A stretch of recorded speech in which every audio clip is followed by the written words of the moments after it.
Good morning, everybody. Mr. President, ladies, gentlemen. We are, with the team of Paris Europlace, very happy to welcome you at this International Infrastructure Forum, and we are happy to open this promising day. With several panels, country workshops, masterclass, and specific speeches, this forum has been designed by Paris Europlace jointly with the Long-Term Infrastructure Investors Association, chaired by Thierry Deo, just there. We expect an exceptional day of exchanges on the main current developments and challenges of financing infrastructures around the world. The panels, indeed, tackle the main challenges of the infrastructure finance.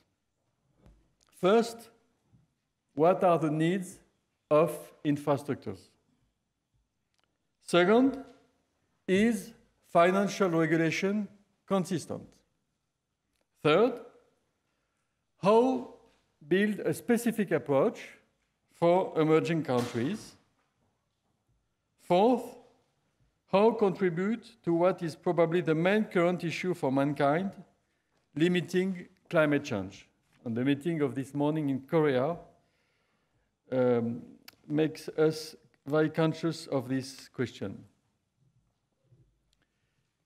This forum is the first event of the second edition of the Infra Week, organized with the support of the French Ministry of Economy and various French and international financial institutions and professional associations. 150 speakers, 2,000 finance professionals. For today's forum, some 800 people registered from more than 20 countries. We are very glad to welcome them in Paris, which definitely be during this week again the center of European, if not worldwide, infrastructure finance community. There are four strong reasons for Paris being a vibrant place for discussing, designing, developing, and financing infrastructure projects. The first one is the history. We, in France, have an exceptional history, most likely the longest, in private finance for infrastructure. France invented the public-private partnership through the concession system. One of the first examples of the private investment in transport infrastructure was the public works concession given by the king in the 18th century to create the canals in the Picardy, north of France. Empty public funds is always a strong incentive for innovation. The second reason is the fact that we have top-ranking banking groups with extremely experienced project finance teams who never gave up lending to infrastructure even in times of crisis. This leadership is still visible with French specialists in every single project finance team of all banks in the world. Our French School of Mathematics helps our young engineers to have a lot of skills in this field. The third reason is the fact that we have world-side investors and particularly leading infrastructure funds. When I was in my previous job, CEO of Caisse des Dépôts, I've been very happy to create the Fonds Marguerite and the Fonds Inframed, two special teams located in Paris. The fourth reason is the fact that we have unparalleled sponsors involved on all continents, a strong community of legal and financial services, supportive public authorities, and a favorable, not enough, but quite favorable legal and regulatory environment. For all these reasons, Paris is a very active platform, and the ambition of Paris Europlace is to help Paris to be one of the leaders in the world on this specific field. Infrastructure finance has always been an essential element of the global strategy of the Paris Financial Center, and it is now even more the case in the context of the Brexit. The baseline of this Infra Week, responsible infrastructure finance for sustainable growth, summarize quite clearly the challenges ahead for getting infrastructures prepared for the next generations. Infrastructure needs are just massive. Estimates converge to as much as 3 trillion euros of capital expenditures in economic infrastructures needed to be engaged early, and 60% are to be directed to emerging countries. As regards environment, specifically, we all know the importance in the coming years. So, financing infrastructure in a sustainable way is financing the growth, the mobility, and, to finish, the quality of life of the generations ahead. So we have a common goal of performance, but also sustainability and solidarity. This is why we are very happy to welcome all of you today, and I wish you a very productive walk. Thank you very much.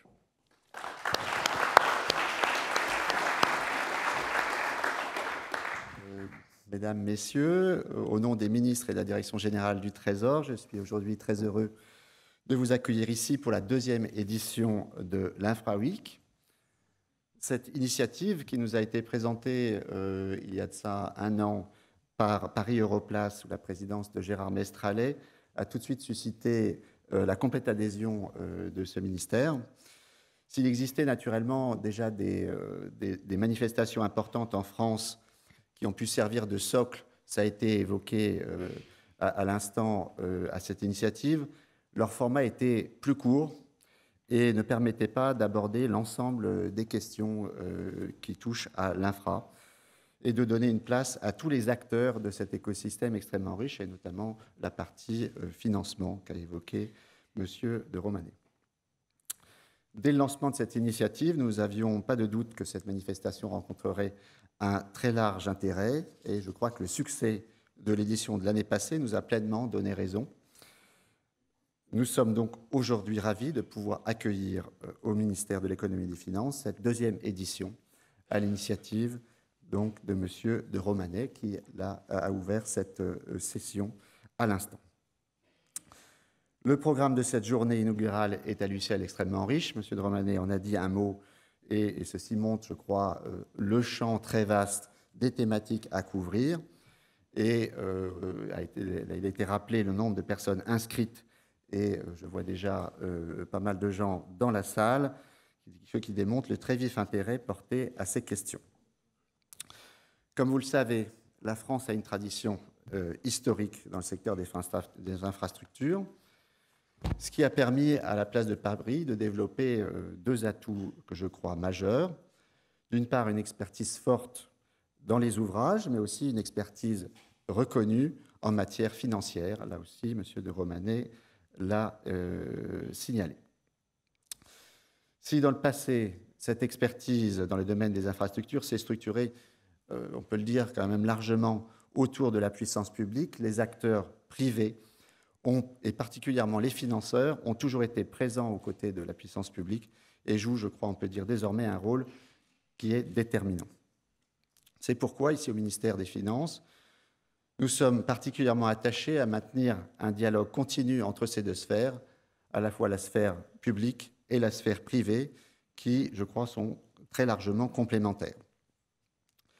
Des événements comme l'Infra Week, donc qui commence aujourd'hui, et plus spécialement cette journée, qui se passe au sein du ministère de l'Économie et des Finances, sont, je crois, des moments privilégiés pour permettre ce dialogue entre la sphère publique et la sphère privée et un échange d'expertise, une bonne compréhension mutuelle des enjeux et des questions à résoudre.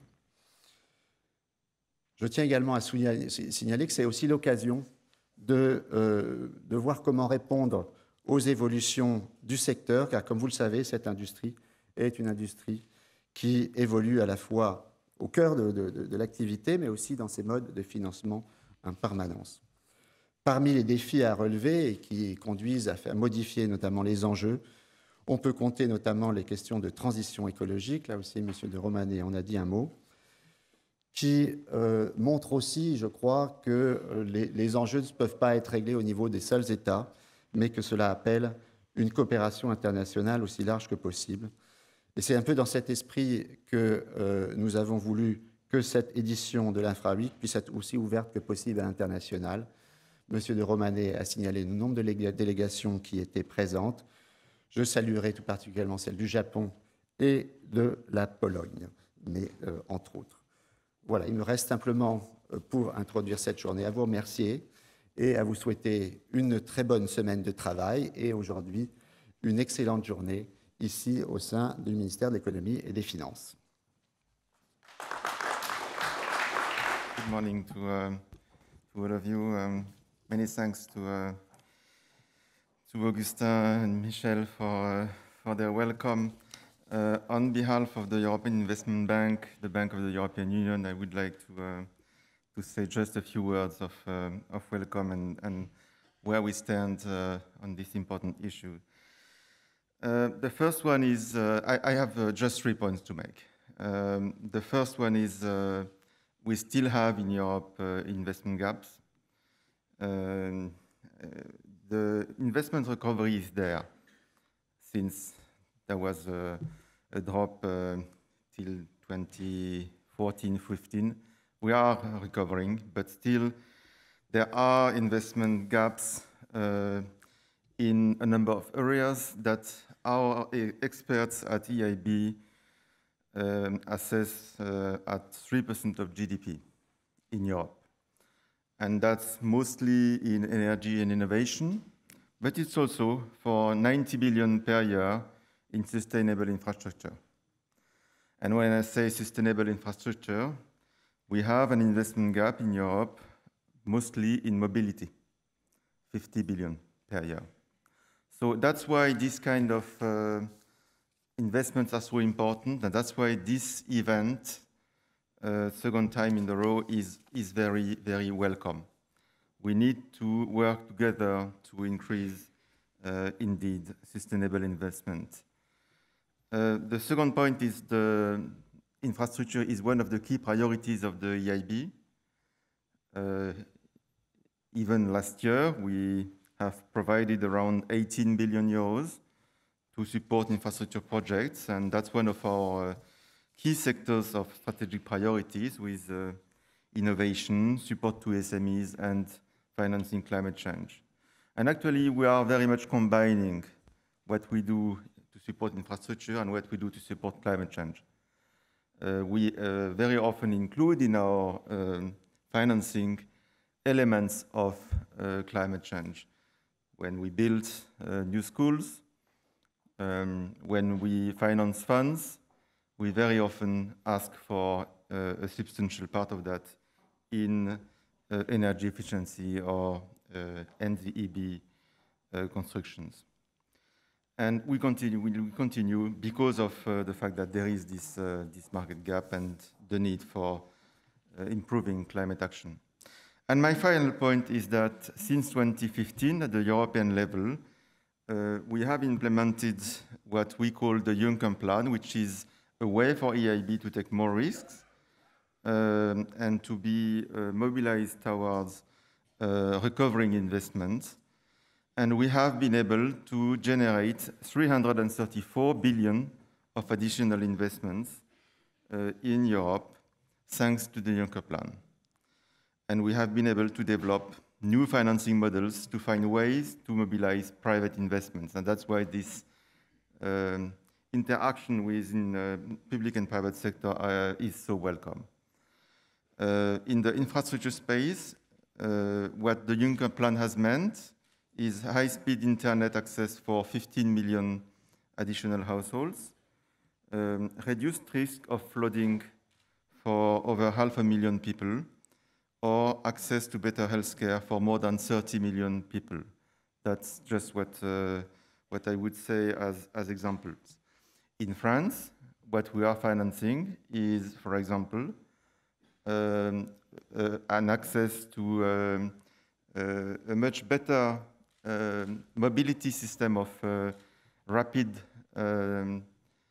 buses in the former mining country in northern France, where we are able, not only, as actually Augustin said, to increase not only the ability for people to move from one city to another in this region with high unemployment, but also to increase and strengthen the social networks. So that's the kind of project that we like to support, where you have, in this case, also hydrogen buses. That means you have together better infrastructure, higher mobility, better climate action, and also the work to strengthen the social links. And we also have been able to finance and support infrastructure funds that are active especially in the climate action sector. Let me just give you one example that we have supported with Amundi and IFC, the subsidiary of the World Bank. We have supported a fund that is going to invest a lot of money buying green bonds in emerging countries. We know that the challenges of the climate change are even greater in the emerging countries, and that we need to support the infrastructure of developing these green bonds. We think that by allowing financial institutions in these emerging countries to develop these bonds, there is a high possibility that this market will strengthen. So that's just to say that there are plenty of challenges and opportunities, and we at the European Investment Bank, the Bank of the European Union, we are very pleased to support that. So thank you very much and have a good day.